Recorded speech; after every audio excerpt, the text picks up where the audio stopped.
Greetings and salutations, everybody. I am back after a week being pretty sick, and I'm done with those random, compilations of different film types, where I was doing those compilations for most of October.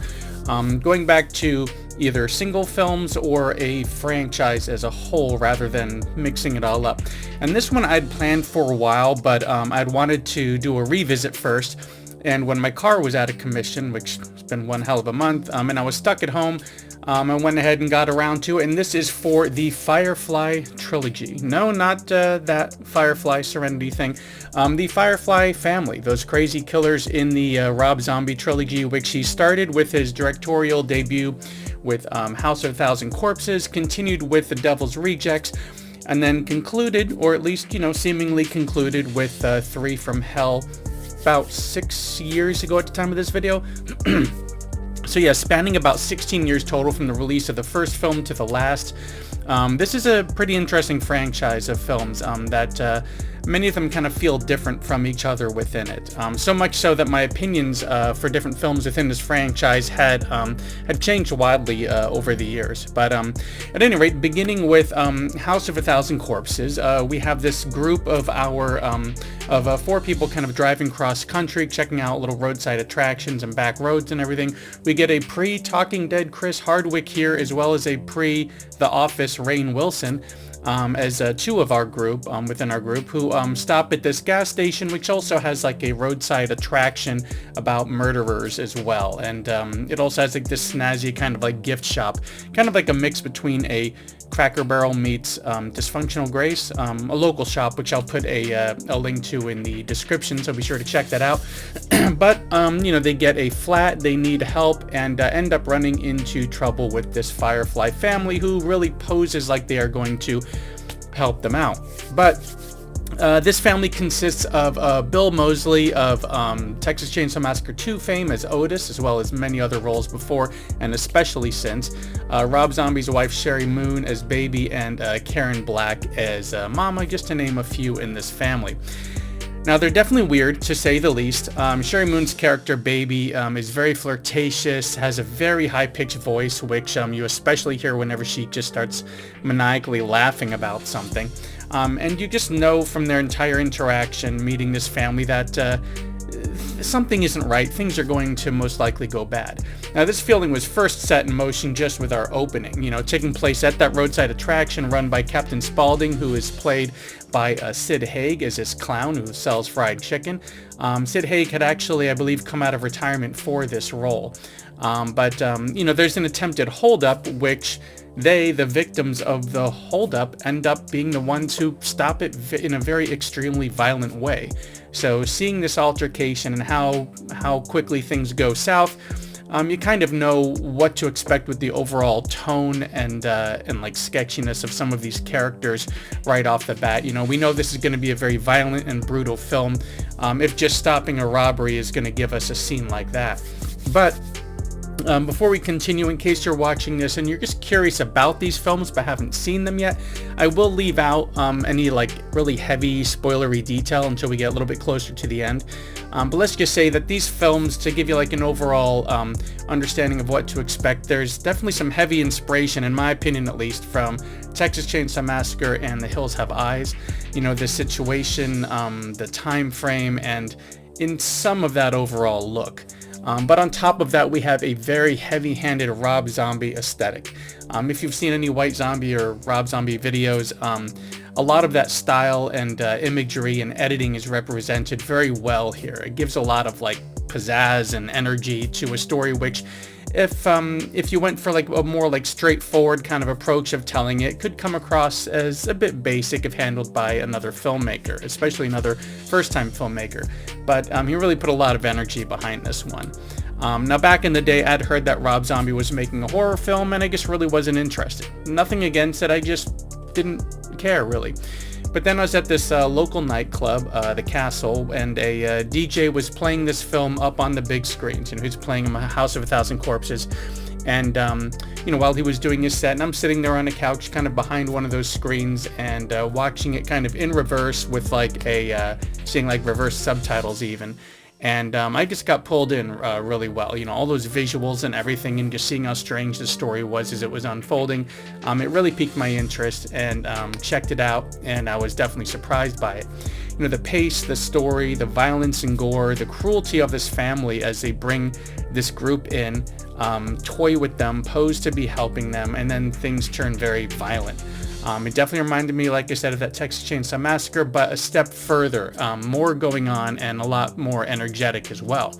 Now, as these travelers are in this bad situation, you really root for them. You see the police trying to track down what happened to these kids who were reported missing, or you're at least, rooting for whoever this most likely final girl is going to be, trying to get away from this strange family, especially as you see what else they've been doing to who else, and this kind of subterranean left turn towards the end of the film. I mean, simply all around the film, in my opinion, had really delivered. It was everything that I wanted in a horror movie, and I was really surprised that this horror road trip breakdown setting surpassed any initial thoughts I had about what it would even be like to see a Rob Zombie directed film. I thought he did a good job with it. And then 2 years later, we got The Devil's Rejects, the follow-up for this, which takes place about, I believe, 7 months later in the storyline from where House of a Thousand Corpses ended. Local law enforcement are kind of executing a search and destroy kind of thing on this Firefly family. They have enough information about it. They're just going to raid this property, take them all out. And this confrontation is something that the family is prepared for. Throughout this, Mama gets captured to be interrogated. Baby and Otis escape and are trying to regroup with Captain Spaulding to kind of stay out of custody. As Mom is being interrogated by the sheriff, whose brother is one that she killed in the previous film. So needless to say, it gets very violent again, and this interrogation is really something. And a little side note to this, this past weekend, I got a chance to meet William Forsythe and at the Spooky Empire convention, and chatted with him about this role and just how intense it is, how his character is driven not just in the interrogation, but driven just to madness, trying to take this family out, and especially when he's learning that Mama is the one who's responsible for killing his brother. It's a great role, great conversation, really cool guy and everything. It was just so intense and everything. But anyways, back to the film. Baby and Otis are on the run with Spaulding, but while getting situated, they kind of bring the fear and torment again. Taking a family hostage, torturing, teasing, and murdering them as they are trying to keep away from law enforcement and are needing to kind of find a place to lay low, which brings them to a brothel run by some friends and family. So we go from first film with this Texas Chainsaw Massacre, Hills Have Eyes kind of feel, to more of a crime spree, on the run road trip kind of film. More of a grindhouse action crime thriller feel than the more horror-like aspects of House of a Thousand Corpses. Very different tone. And a little bit more on that later. But with this brothel situation, we get introduced to many more characters by the likes of Danny Trejo, Diamond Dallas Page, E.G. Daly. We also have Michael Berryman, Ken Foree, and William Forsythe, as mentioned earlier, just to name a few. We get this crazy crime spree switching from, the interrogation scenes to these bounty hunters and law enforcement trying to track this family down. The murders and encounters with that law enforcement and really, bringing this violence. But what's strange is that outside of our main characters linking us to that first film, this feels almost like a completely separate and different story that's almost unconnected in some ways, because it has such a different feel to it. This isn't as much of a spoiler because we know that there's a third film, but at the end of this one, they are gunned down, going down in a blaze of glory to Freebird, playing them out as we would all like when shuffling off this mortal coil. But then, years later, in 2019, Rob Zombie brought them back, explaining that these characters were almost killed. They were in intensive care and being nursed back to health so they could stand trial. Very big gap there, as even the storyline takes place about 10 years after The Devil's Rejects. They were all obviously found guilty. Baby and Otis are sent up for life in prison while Captain Spaulding was executed, which is actually kind of sad because that was done in part because Sid Haig was being too sick to really do much acting, and he passed away shortly after the film came out. but they ended up kind of replacing, not him as an actor, but just replacing the role with another character, kind of wedged in there. Ended up working out, but it was sad to know that this was something that he just couldn't complete because of his health issues. But we get another, similar shift in this one from that first film, feeling, still very gritty, more of that action crime thriller feel to it, and that this film now involves a prison escape and running off to Mexico. So another one of those movies on the run, trying to get away from the law and get to some sort of safe haven somewhere. Now, similar to Devil's Rejects in that, as I said, it veered a little bit further away from the horror aspects, but we also get the inclusion of Jeff Daniel Phillips, who Rob Zombie had also worked with later in The Munsters and 31, Halloween 2, and Lords of Salem, which I will link to a couple of videos about Lords of Salem at the end of this one. One that I'd done myself, and then one a couple years later that was like a collaboration with another YouTuber by the name of the Terrorific Lady, so stick around for those. But anyways, Jeff Daniel Phillips is kind of caught up in this mess as like a warden for this jail, and he's held hostage to assist in this prison break. And one of the guards is played by Dee Wallace, which was kind of an interesting role to see her in after growing up seeing her in E.T. But anyways, as I'm rambling a lot overall in this video, the story follows, well, kind of like the antagonists more of as our central characters in a way. And that's something I'm going to speak about a little bit later here, but we're seeing them make their escape, run into trouble along the way. We have confrontations at the end, which even link to a character in the previous film, and all in all, these films are quite the journey. Seeing from that first kind of style of like the breakdown kind of stuff in the first film to this group of criminals just trying to get away to Mexico. But it is an interesting trilogy because not only are the opinions varied on this one when you ask people what they think of these, but even mine had wavered so much over the years, for some of these installments. Now, from here on out, there will definitely be some little spoilery kind of stuff littered here and there, but I still think the films can be enjoyed even with this info. But so looking back and with this revisit, though I had initially took to House of a Thousand Corpses and really liked that, I remembered heading to the theaters to see The Devil's Rejects and really not enjoying it that first time through. Couldn't really put my finger on exactly why, but years later, when I started getting into Blu-ray, I had picked up the House of a Thousand Corpses and Devil's Rejects like double feature Blu-ray set. And when I sat down with it, I enjoyed it a little bit more, but something was still off. Same thing years later when Three from Hell came out. First time I just wasn't really into that one that much. Later, I came across it used, like a 4K used Blu-ray of it for really cheap, and I checked it out again. And just like the other one, I did enjoy it more, But recently, when I went through doing this rewatch of these three films over the course of only about 2 days, I really took to the entire Firefly Trilogy even better. I think what I enjoyed was that change in tone and pace we get, especially when we move from House of a Thousand Corpses into The Devil's Rejects and Three from Hell, and the overall story arc of these characters. But looking deeper into it, I was trying to put my finger on what it was that I didn't like, what didn't work for me initially, and why it's working for me now. And the most I can figure is that House of a Thousand Corpses, we see this group of these four travelers getting in trouble. We side with them, want them, or at least one of the final girls, to be able to survive and escape this situation.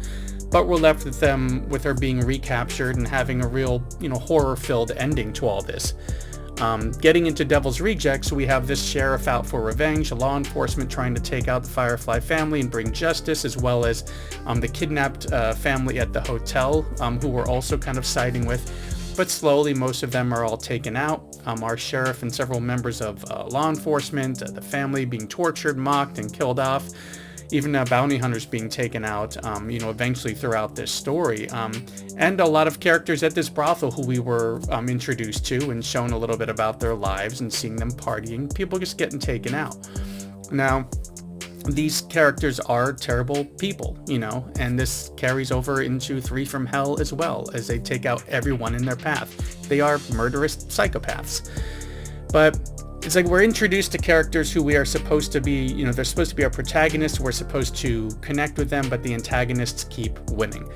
Whether it's the end of House of a Thousand Corpses, most of the way through Devil's Rejects, even when we get some dialogue kind of giving us a little bit more about the mind of Baby and Otis, a bit more as we're like kind of seeing their relationships with other shady characters as well, or especially throughout Three from Hell, and they escape and they're on the run. But it's like by the time, you know, they're confronted at the end of Three from Hell, I'm not really sure who we're supposed to be rooting for, because we have a family member squaring off with Otis, getting revenge.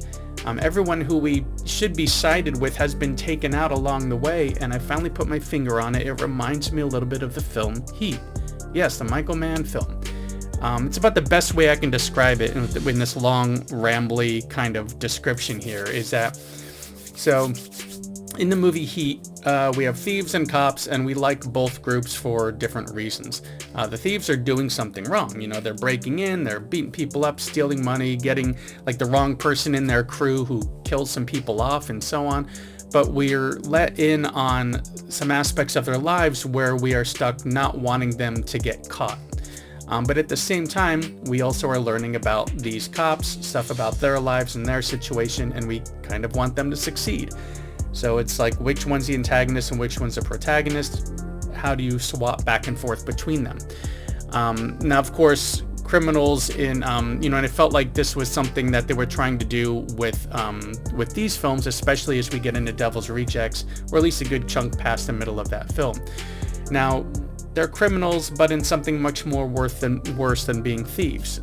Kind of liking, you know, getting to know them in their lives, and you know, the dialogue delivery is very good, the energy is big, but they are murderous, torturous bad guys here. And on top of that, the obvious protagonists keep losing. So things never end well if we connect with anyone in that way. Like, we are forced to start to side with, in some respects, this Firefly family, since they keep kind of winning out. I don't know, it's a lot of rambling, it's talking a lot of circles here, but that's the best way I can kind of put words to it, is that the protagonists are always losing out, so it starts to like steer you towards the antagonists in this. And I think that's why initially there were aspects of them that I didn't like, was that I didn't have like a final girl to see her get away. I didn't have a way for them to really be defeated. Even at the end of Devil's Rejects, they come back in Three from Hell. But sitting down with them again and watching them kind of in close proximity, you know, over the course of 2 days I'd watched all three of these, I was able to take them in a little bit differently and kind of get closer to understanding, and overall, you know, I really did enjoy this trilogy a lot.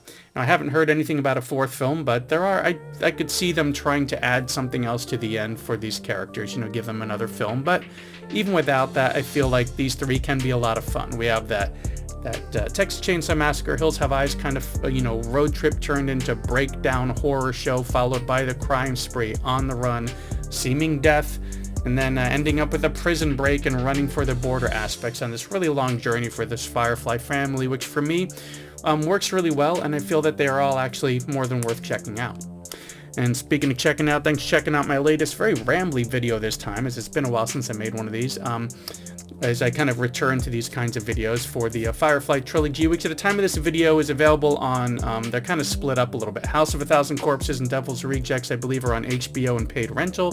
Three from Hell is on Cinemax, which I didn't even know was still a thing, but it's also on paid rental as well. So if they sound interesting, or if you saw them a while back, you know, a little bit more spaced out and want to revisit, head on over to check those out. Anyways, that's all that I've got for this entry. Thanks for coming by and sticking around to the end. If you enjoyed, please give me a thumbs up, and if not already subscribed, consider subscribing. Got some links coming up in just a moment here to check out. Thanks again for coming by, and I will see you in the next one.